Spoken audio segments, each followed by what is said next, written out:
Welcome back to the Premier League show. Now, as we head towards the end of the year, the January transfer window looms, and this man behind us is going to be in demand. Now, Sky Sports News understands that Bournemouth's Antoine Semenyo has a release clause that stands at £60 million with £5 million in add-ons. This becomes active in January 2026, but only up to a certain date during the window. That date has not been made public. It drops in the summer of 2026. And we reported last week that Man City, Liverpool and Tottenham are watching the 25-year-old. Semenyo, of course, signed a new 5-year deal in the summer. So, Clinton, 60 plus 5 million in January, a price worth paying for this man? Oh, yeah, 100%. I think Semenyo's an outstanding player, an outstanding individual. I've seen an interview he did recently with Jamie Redknapp. I thought it was fantastic. He's so humble. It looks like he's the same from when he was playing in the Championship, even though he's risen to stardom. And he's exciting. He gets you off your seat.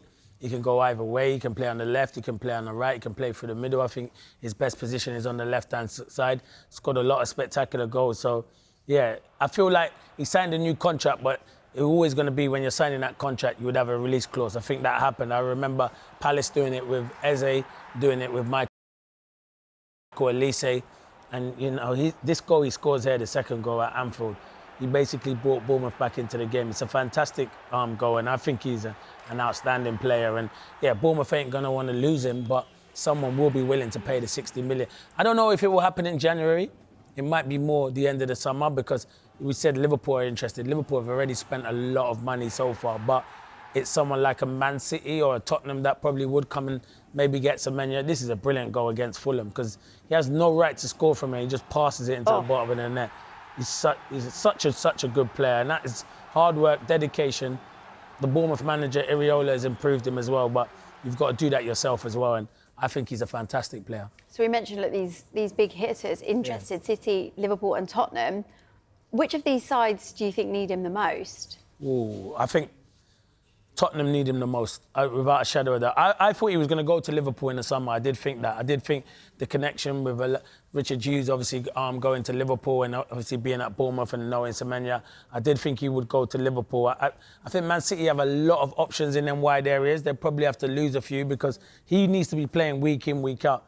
But Tottenham need a wide player like Semenyo. So for me, every team needs him, but I think the most, if I'm looking at it now and thinking to myself, come January, it'd probably be Tottenham that would be looking to pay that money for Semenyo. But listen, Man City and Liverpool, those sort of clubs interested in him. He's doing ever so well. I just like him. I like him as a player. I like his personality. I like the confidence that he has. I know he missed the penalty previously against Aston Villa, but I can guarantee when they get another penalty, he'll take the ball. He's full of confidence, and yeah, I think he's got the world at his feet, and he's at a good age as well. A lot of people have been talking about that interview that you mentioned that he did with Jamie Redknapp. Really good interview, and you get to see a different side to him. Yeah. You mentioned that you like the fact that he's humble, his personality, but when you have speculation as big as this in the middle of the season, can that be a distraction? No. I don't know, to everyone, to other players it can be, but I don't think it will be to him. I think he knows the job Bournemouth have done to him, and he'll just get on with it and just do it. And what will be, will be. Come January, if something happens, it happens. I think he'll handle it the same way Eze handled his and Mark Gay's handled their situation, where he won't force a move through. I think he'll just get on with it, plays football. Well, I hope he doesn't. Because he seems that type of character that just enjoys playing football. He realises what Bournemouth have done for him, and if something does come in, and they get that release clause, then it's up to him and he's free to go and speak to it. I don't think Bournemouth would, an opportunity of like one of those two clubs come for him, knocking on the door for him, will say, oh no, we're not doing that. They've made big money on him. For what they pay for him and for what they'll get for him, they've made big money, and he's been a big influence on that football club. But he deserves whatever he's going to get in life because, as I said, it's so difficult sometimes when you see footballers doing interviews, you don't see the real them. But when he did that interview with Jamie Redknapp, you saw the real him, and he's just a humble guy, so I wish him all the best. Well, let's say, for argument's sake, all three come in for him. As a player, what kind of things influence your decision when you've got a choice of clubs and, massive ones at that? Well, first and foremost, money does talk. And I know people will say that, but it does talk, it does. But that's not the be all and end all. That's not going to be an issue, is it? That's not going to be an issue with any of those. So what else comes It's into going to be it? thinking, who's going to win the Premier League? Who's going to be? I'm a challenger for the Premier League. Who can I be playing Champions League football with at the moment? And where am I going to be playing week in, week out? I want to start. First and foremost, you got to think, I've got to go to the football club and where am I going to be starting and playing? If he goes to Man City, they've got loads of wingers.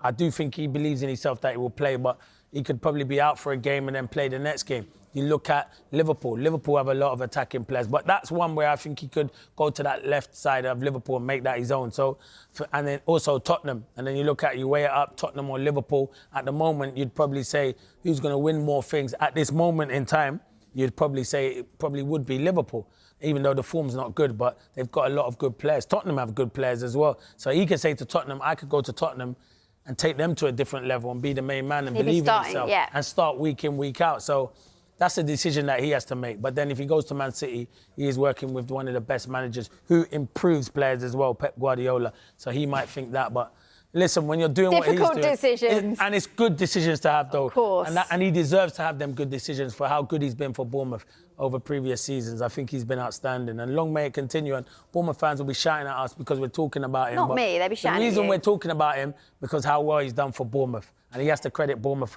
and Iraola for the job that they've done with Semenyo because he's been outstanding. Yeah, absolutely. Right, OK. Antoine Semenyo has emerged as one of the most credible attacking targets linked to Liverpool ahead of the upcoming January window. And the case for a move combines clear football logic with practical hurdles that the club must navigate. Semenyo's pace, power, and proven Premier League scoring record make him an attractive option. The 25-year-old has already netted regularly for Bournemouth this season and offers versatility across the front line, able to play both wide and through the center, which fits Arne Slot's desire for dynamic, press-driven forwards.